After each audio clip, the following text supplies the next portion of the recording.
So welcome back to the channel. My name is Chris and I'm a gorilla in the wrist. Today we're looking at this Pagani Design PD1792 and asking, is this one worthy of your hard-earned £65? Let's find out.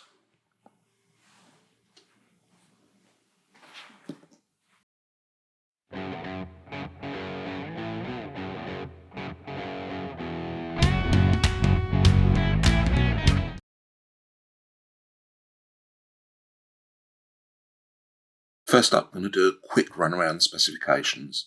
So this one has a 39mm dial width, a good lug-to-lug of 48mm, standard lug width of 20mm, so you'll have plenty of straps, although there's no reason to take it off the bracelet.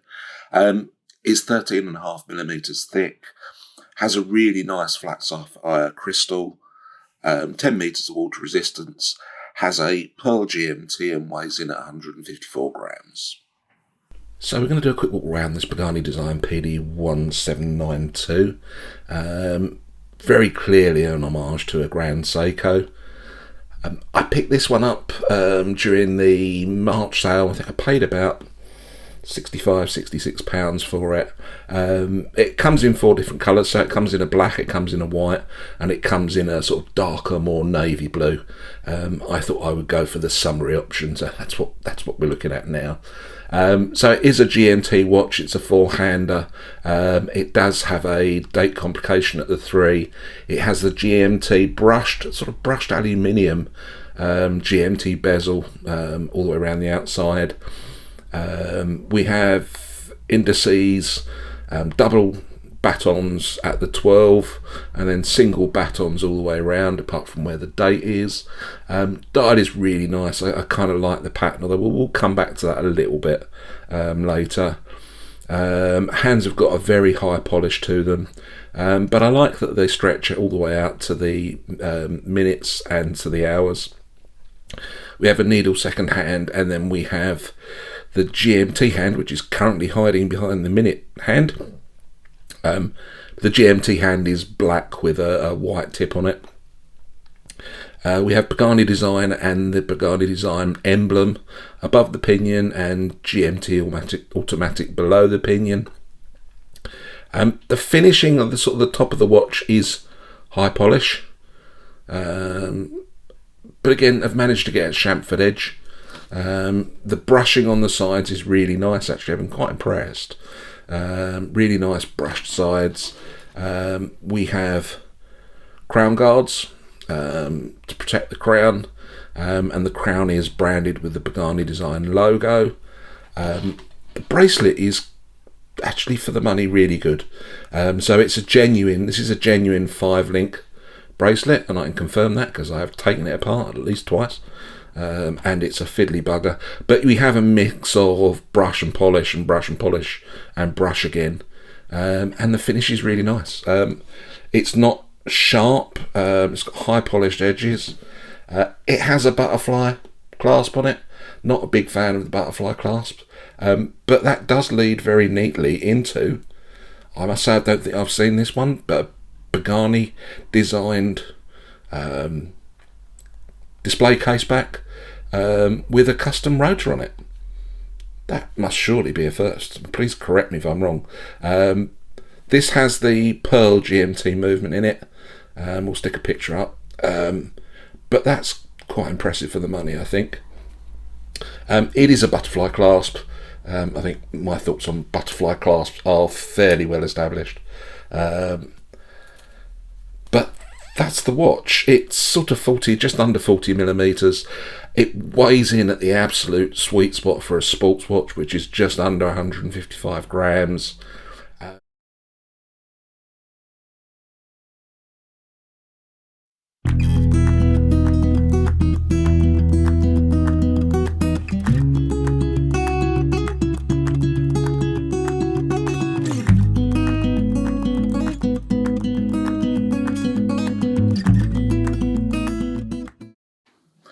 So this watch has some big claims for its lume, so I thought it might be useful to put it up against a bit of a lume monster, the Helm Vanuatu, just to see whether or not it lives up to its claims. Now, I have my views. I think actually for Pagani it's pretty good, but compared to others, what do you think?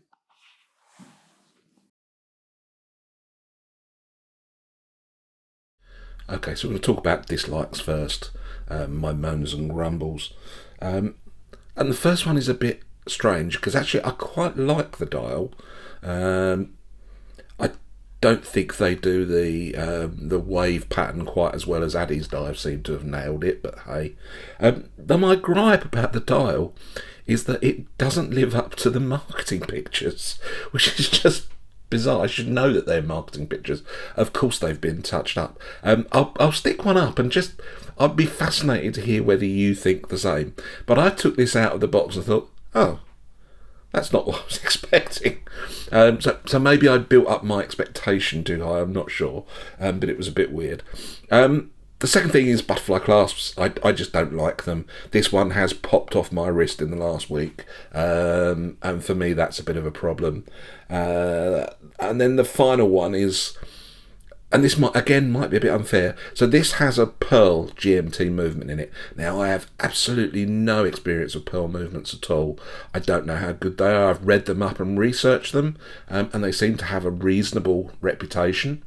But I have no personal experience with them, so I can't make any recommendation about their longevity. I will say that the accuracy is pretty good. So I've been keeping track of this. And I've not had any problems with that. It's losing a few seconds a day. So I've been very impressed with that. But I just don't know Pearl movements. On the positive side, and again, this is just going to sound weird, I do like the dial. It is as bright and as summery as you can imagine. It looks good on the wrist. The lume on this one is slightly better as well. I wouldn't say... like the marketing claims that they've absolutely nailed it, because I don't think they have. It's still Pagani Design Lume. But it's not bad. It's not bad at all. The next thing, I really like the bracelet. I don't like the fact that it's on a butterfly strap, but the bracelet is really nice. Articulates particularly well. And that nice brush and polished look to it, and being a proper 5-link, I was really impressed with. And then the final one really is just, I've never really thought I needed or wanted a GMT watch. They're one of these complications. I'm not an international jet setter. I don't travel abroad very much. So I really couldn't see the point of it. But sod's law, the week that I'm actually reviewing a GMT watch, my son is in the Philippines. And so actually it has been really useful that actually I can just glance at my watch and know exactly what time it is wherever he is as well. So there you go. Maybe not the worst complication in the world, as I might have thought originally. And I think for the money, so I did start out by asking whether or not I thought it was worth the money. I think what you get, I think it probably is. But no, I've been quite impressed with this one.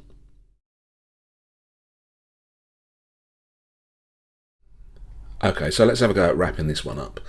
So I started off by saying I wasn't convinced about the value in this one. I'm not sure. It's probably the most expensive Pagani Design watch I've bought, which just shows how much of a cheapskate I am, really, doesn't it? And I was concerned when I took it out of the box. It didn't wow me as much as I was expecting it to.